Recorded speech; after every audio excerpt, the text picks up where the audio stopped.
Colossians chapter 3. Mystical death and resurrection.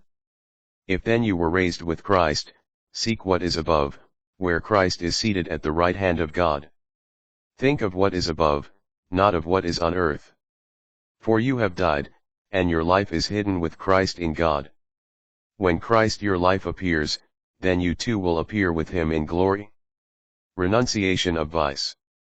Put to death, then, the parts of you that are earthly, immorality, impurity, passion, evil desire, and the greed that is idolatry. Because of these the wrath of God is coming upon the disobedient.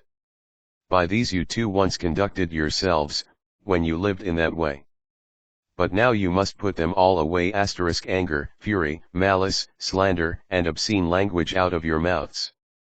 Stop lying to one another, since you have taken off the old self with its practices, and have put on the new self, which is being renewed, for knowledge, in the image of its Creator.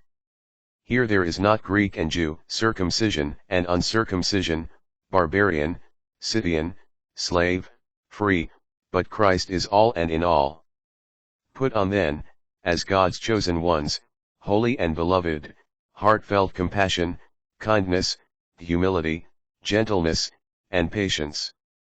Bearing with one another and forgiving one another, if one has a grievance against another, as the Lord has forgiven you, so must you also do.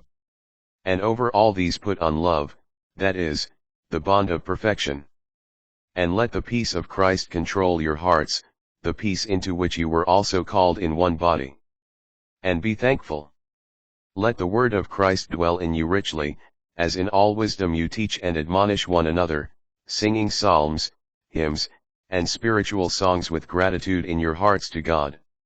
And whatever you do, in word or in deed, do everything in the name of the Lord Jesus, giving thanks to God the Father through him. The Christian family. Wives, be subordinate to your husbands, as is proper in the Lord. Husbands, love your wives, and avoid any bitterness toward them. Children, obey your parents in everything, for this is pleasing to the Lord. Fathers, do not provoke your children, so they may not become discouraged.